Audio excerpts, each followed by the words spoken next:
waaw asalaamaaleykum wa rahmatullahi taala wa barakaatuhu. waaw tey man dafa mel ni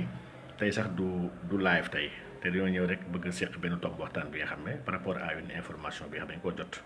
Donc muy benn soxna bu tuddee boppam Zeyda Zaman. Donc gis naa mu def ay sax phénomène bi du tey la tàmbali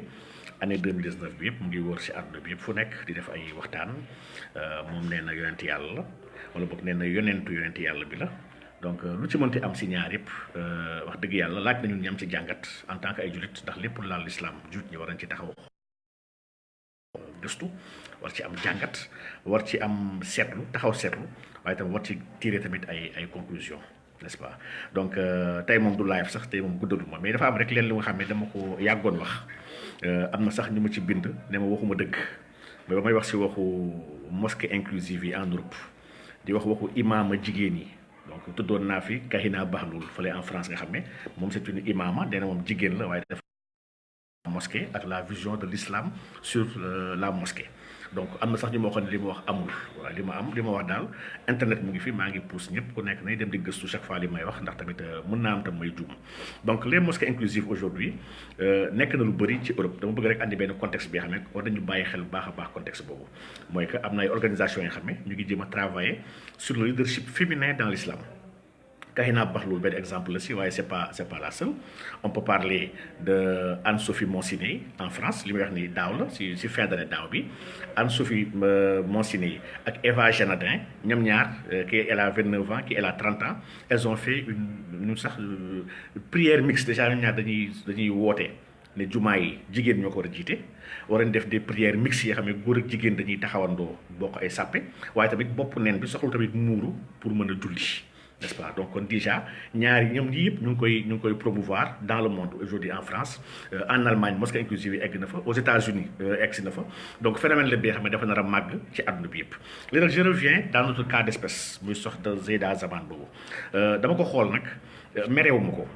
te tamit jàpp ma ne sax war nañu koo mere war nañu koo xas sincèrement dama ko xool xam ne kii nii te chaque fois yàgg naa leen ko wax c'est un problème bi nga xam ne fii au Sénégal dañ bàyyi ñu ko xel ñun on n'a pas assez de psychanalystes et assez de psychologues. Fay dof wala mu am ay trouble psychologique ñu jàpp ni kii fenkat la wala di ko nangam te fekk fenlu yàlla xam na ni fenlu mais dafa am benn feebar bi xam ne bëgg naa ñu waxtaan ci muy le TDI trouble dissociatif. On l'appelait bu yàgg ba sax ay personnalité multiple et cetera di nga moom ak schizophrénie dañoo am leen lu ñu bokk ñoom ñaar nit ki dafay am ay nit yu bëri en elle man soxna si dégg naa ko mais jàpp ma ni jinne la jàpp ma ni dafay fen tamit dafay sos jàpp wax dëgg yàlla jàpp ma loolu dama jàpp ni dafa feebar dañ ko war a faj ndax loolu ce qu'on appelle les troubles de la personnalité multiple. Donc dafay mu koy waxee sax ak benn air bu sérieux wax dëgg yàlla war dañ ci bàyyi xel sëñ Baara maa ngi lay ziar bu baax a baax. Donc ma gis ni kon dafa am ñetti phénomènes yoo xam ne ñett yi moom dañ ko bàyyi xel bu baax a baax ndax woote yi dina gën a bëri surtout Sénégal woote yi dina bëri ndax Sénégal suuf si moo nangu. suuf dafa nangu jaamu yàlla bu fi gars yi jaamu yàlla dafa bëri te dafa barkeel ba tax lu waay woote muy xam fen la moo xam du fen dina am mbooloo bu ñëw aussi la n'est-ce pas. dafa am ñi nga xam ne dañoo feebar mooy li may wax léegi rek trouble de la personnalité man soxna soosu Zeyda Zaman dama jàpp ni elle souffre d'un trouble dissociatif de l'identité dañ ko war a faj loolu moom schizophrénie ñoo yem dañuy dégg ay baat tu entends des voix da ngay enfermé entre des personnalités yoo xam ne yëpp dañuy survivre en toi n'est-ce pas li ëpp li muy dal ay jigéen léegi nga tal plus de 90% dafay dal ay jigéen n'est-ce pas. Ça découle des fois de traumatisme yi xam ne daf koy am moo xam ndax traumatisme physique la wala sexuel bu nit ki am dans sa vie lii dañ koy faj pas par la médication mais par le traitement. Donc lii moom c'est possible seulement Sénégal ñun ñoo jublu lu baax a baax ci wàllu googu ba kenn ku nekk mooy waajoo nekkoon fële ca Parcelles ne moom mooy dernier prophète bi àdduna dafay tukki unité 21 xam nga mooy nekk foofu mooy yomal xiyam penc c'est que y a beaucoup de malades dans ce pays là yoo xam ne war na leen jël en compte ba pare bàyyi na xel muy benn. ñaareel ba du question de feebar sax waaye diine gi moo amul kilifa Sénégal dañoo nekk si dëkk bi nga xam ne diine gi amul kilifa Sénégal maanaam tarixa yi am na ay kilifa moom tarixa yi ku leen laal wala ku leen jege ñëpp dal sa kaw taalibe yi jug mel ni ay dof waaye diine bi moom kenn amul ko ga diine bi elle est orpheline maanaam suñu diine gi moom kumba amul ndey la fii Sénégal wax dëgg yàlla. Et donc loolu moom war nañ ci bàyyi xel bu baax a baax war nañu xalaat comment organiser la religion islamique jamono mag ñi ñoom El Hadj Abdoulaye ñoom El El Hadj Abdoul Aziz Sy Dabakh yàlla na yàlla yokk leeram ñoom Cheikh Ibrahima Niass n'est-ce pas ñoom sëñ Mourtada ñoom sëñ Saliou ñoom sëñ Fallou ñoom Thierno Seydou Nourou Tall ñoom Cheikh Gaynde Fatma n'est-ce pas ñoom Baye Mandione Laye ñoom ñëpp seen jamono xalaatoon nañu ni war nañu taxawal benn conseil islamique supérieur bi nga xam ne war na mën a saytu diine bi war na mën a taxaw liggéeyal diine bi war na mën a contrôler sax yenn loi ak yenn règlement yi xam ne ñu ko bëgg doxal ci dëkk bi te fekk mun na am ute na wala woroo na ak diine bëgg donc loolu lii nii débat bi dafa gën a actuel instant yi war nañu xaar bu baax a baax comment avoir une autorité religieuse bi nga xam ne moo war a gérer diine parce que lii nii chez les Tidianes ak chez les Mourides dina am partout bu leen offusqué wu boo amee ay jigéen yu jékki-jékki ñëw woote man maay yonent wala benn góor jug fii maay xut bu zamaan ak maay nangam yi moom dina gën a yokk waaye nag comment prévenir dans l' avenir phénomène bi pour man loolu mooy lépp solo donc dugguleet benn jigéen ñëw woote prophétesse wax dëgg yàlla dugguleet buñ delloo ci taarix jamono yonent bi sallallahu alayhi wasallam juste après yonent bi sallallahu alayhi wasallam am na kenn ku jigéen ku ñuy wax Sadia n'est-ce pas Sadia moom ku nit yëpp xam la elle avait dafa woote woon ne moom yonent la n'est-ce pas donc banu musul la bokkoon donc banu taxli bi ñoom ñëpp moom elle était chrétienne c'était une chrétienne déjà mais chrétienne la bi xam ne dafa woote ne après moom c'est une prophétesse de pourquoi chaque fois prophète di nekk ay góor kese man je serai la première à être une femme prophétesse n'est-ce pas mu woote prophète bi donc di ko doxal di ci bëri gëm ko même ñu nekkoon ay julit ba pare bàyyi l'islam am na si yoo xam ne mujj dañu ñëw topp ko si diine parce qu'elle avait vu que y a un vide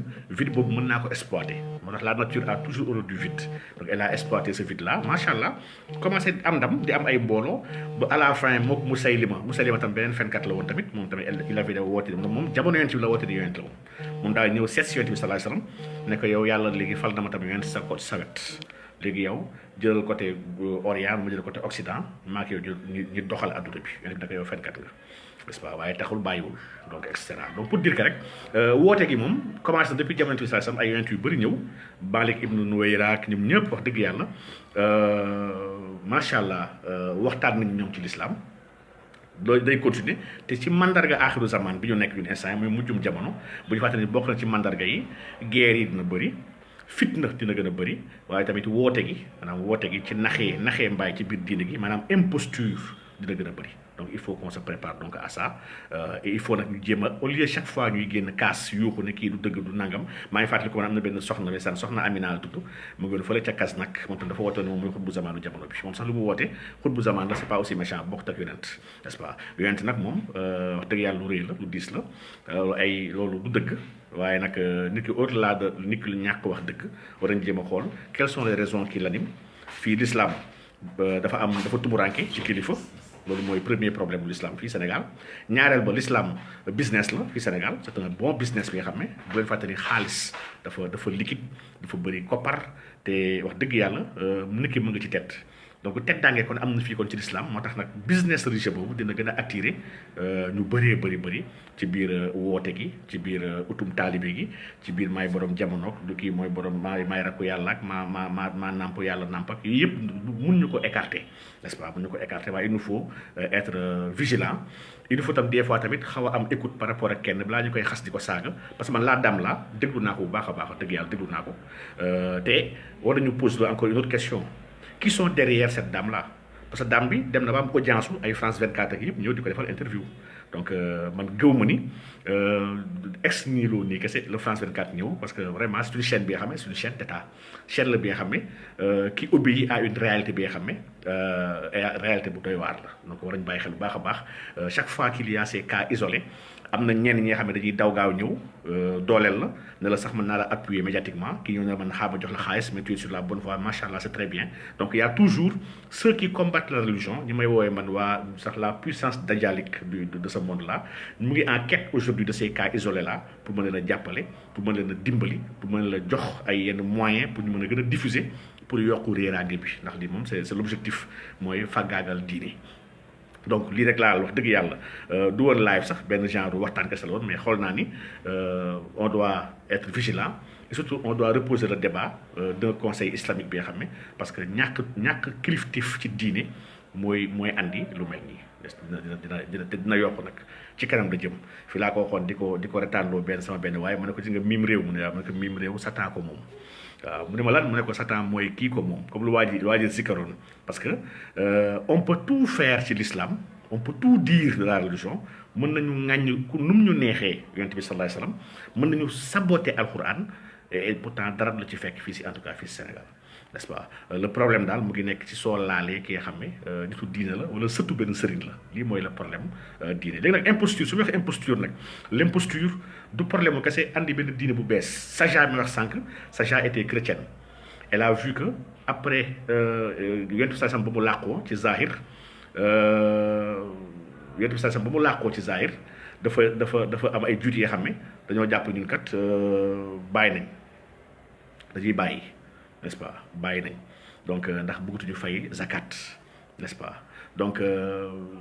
elle a exploité ça ba mu ñëwee dafa andi benn genre syncrétisme n'est-ce pas syncrétisme boobu baax jaar nañu koy bàyyi xel ñu wax lan mooy syncrétisme boobu dafa ñëw gis ne gars yi kat yàpp mbaam man daganal naa leen ko daganal naa leen tam sàngara parce que elle s'adressait à des chrétiens mu ne waaye nag tamit waral naa leen 5 prières yi 5 prières tam wareef la ba pare nit ki mënutoo am rapport sexuel ak ku sa jabar donc elle a construit une religion entre christianisme ak islam doxal ko comment si oote dafa am mbooloo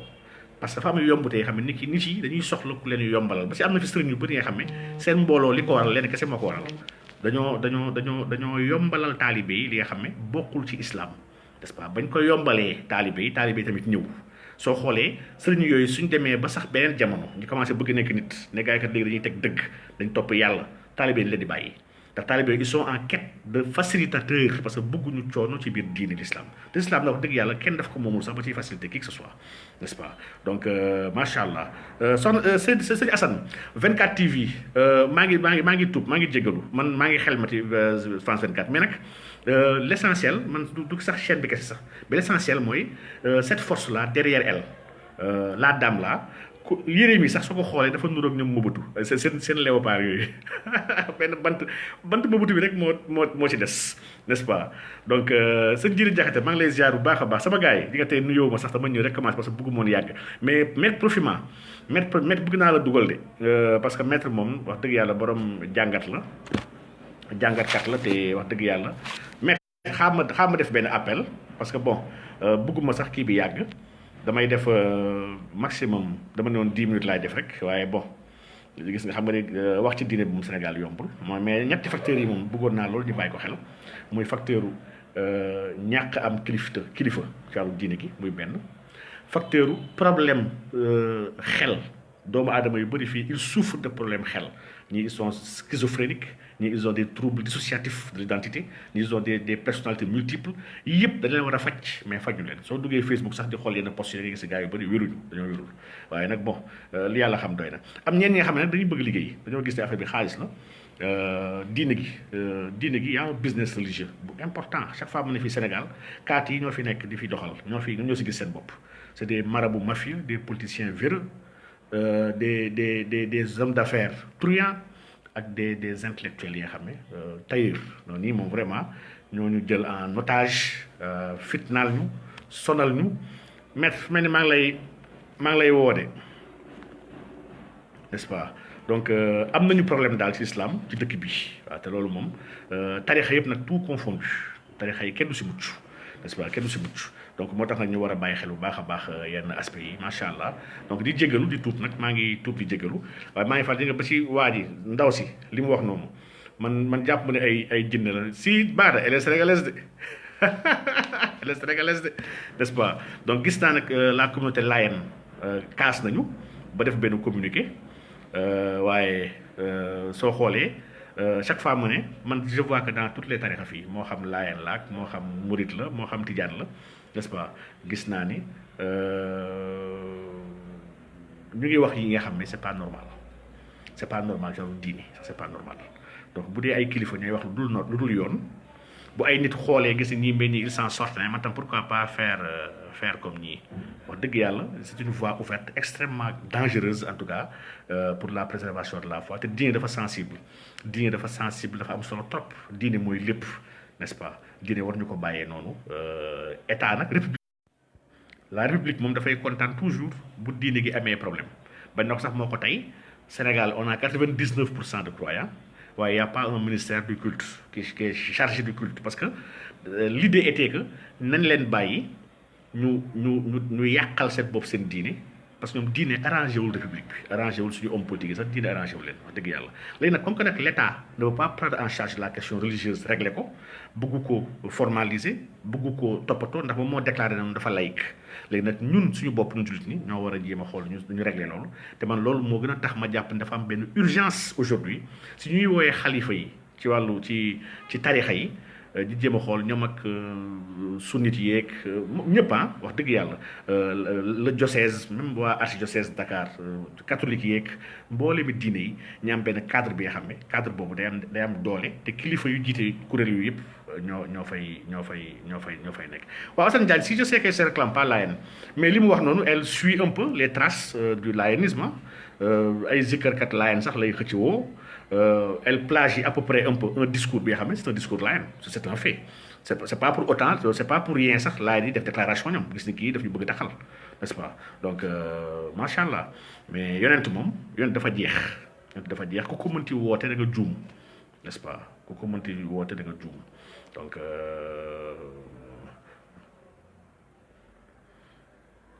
waaw Madieye man gis naa Seyni gis naa si vidéo bi mu defale King Fat maa ngi gis seen nekk si wetam donc il y a problème moo tax ñu war a tey un peu si mbir yi mais man xam naa ne la dame là ni ma ko dégloo elle a ak nu muy changé baatam yi gëw ma ni c'est juste une comédienne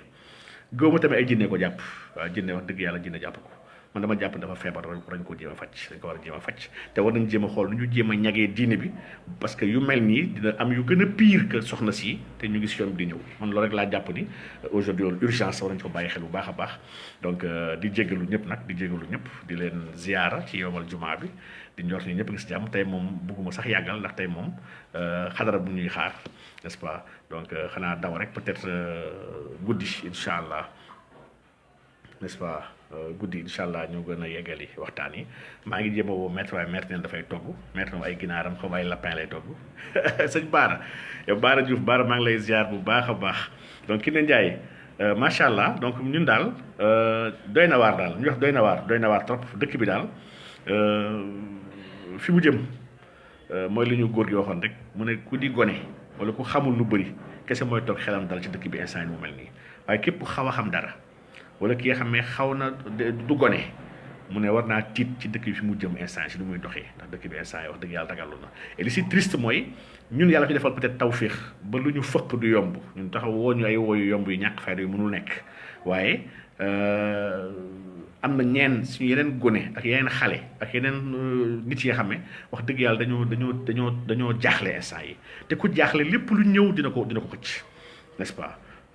lépp lu ñëw da ko xëcc ñu jaaxle ñooñu nag moo war a tax ñu jéem a xool ñuy ñagee diine bi bañ ñu fàggaagal leen waaw n'est-ce pas war nañ ci bàyyi xel bu baax a baax et grand Madieye ça c'est le grand Mad maa ngi lay ziar bu baax a baax n'est-ce pas sëñ Bakar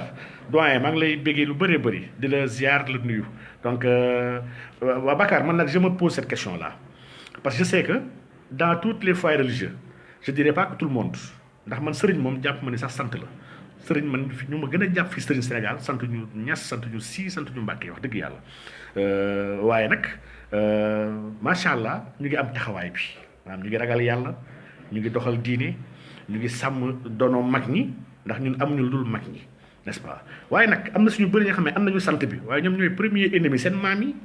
ndax li ñuy doxal ak li ñuy wax ak li ñuy jëf dafa safaanoo ak seen maam yi andi woon di ko doxal li kese mooy la réalité léegi nag xalif généraux yi ñuy wax xalif généraux yi n'est-ce pas man ñoom suñu amoon benn cadre unitaire bu ñu bokk ñoom ñëpp n'est-ce pas di waxtaan dina dindi déjà sax yeneen problème yi nga xam ne problème intertarixa yi nga xam ne mu ngi am Sénégal ndax Sénégal instant yi dafa am benn violence bi nga xam ne sax mu ngi am diggante kuréel yi nga xam ne peut-être ça se fait pas sentir bu baax a baax waaye c'est un fait bi nga xam ne daf fi nekk kenn ku nekk jàpp na ni peut-être man maa ne si dëgg ñëpp dañoo réer ay dof lañu wala kenn ku nekk ñii duñu dara wala kii seen sëriñ du dara sama sëriñ mooy dara c'est que xam nga idée boobu noonu idée boobu moo njëkkul baax te idée boobu ñàkk tarbiya kese la maanaam éducation religieuse bu wér mais moo amul fi nga gis ki nga xam ne dafa ne diw mooy sama sëriñ mosul toog moom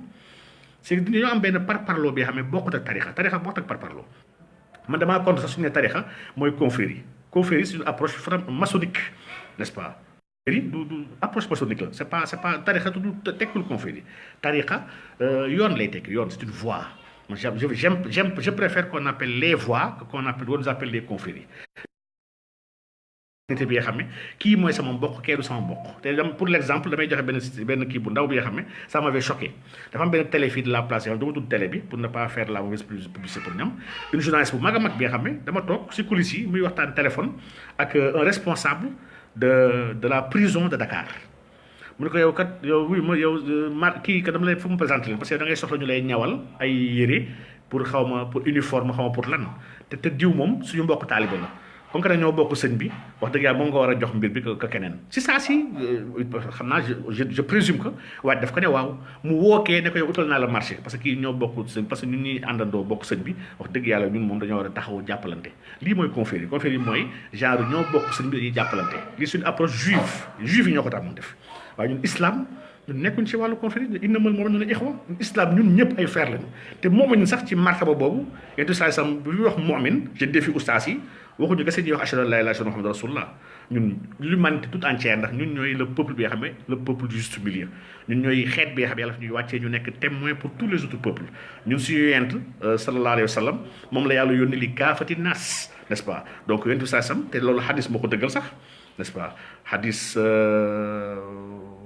moo wax ne yentu saa sam ba mu naan ana minallaahi wal mu'minuuna minnii n'est-ce pas ana minallaahi wal mu'minuuna minnii maa ngi si yàlla bàyyeekoo ñi gëm ñi si man la ñu bàyyeekoo tekkul li ñu gëm ñi kese yéefee mais ñëpp ci moom la ñu bàyyeekoo ndax ci marto boobu muy waxee foofu ñuy wax aalamul arwaax bu yàlla ne alastu bi rabbikum ñëpp ne balaa foofu amul ku bañ ñëpp a nangu foofu ñëpp am nañ iman ci marto boobu donc ñu bàyyi xel bu baax a baax aspect yooyu donc xam ne y'a on peut prévenir des crises futures yoo xam ne mën na am déjà diggante tarixa yi waaye si biir l'islam ak ci pas-pasu doomu aadama parce que on doit essayer de protéger pas-pasu nit ñi bañ ñu ko foowee bañ ñu ko tafu bañ ñu ko yàq te bëri na jamono ji tafukatu ngëm-ngëm yi tafukatu imaan yi tafukatu pas-pas te lii moom war nañ ci bàyyi xel bu baax a baax donc ñu feebar na leen faj n'importe qui waru mën a taxaw wax n'importe quoi ci biir diine l'islam loolu su amee si biir dëkk c'est parce que diine l'islam moo fa amul kilifa c'est juste ça n'est-ce pas donc yàlla na yàlla defal tawfiix donc di leen jéggalu xaw na mujj na sax gudd man xaatu moon nañ def temps bi yëpp donc yàlla na yàlla defal ñu jàmm donc asalaamualeykum wa rahmatullahi taala wa barakaatu.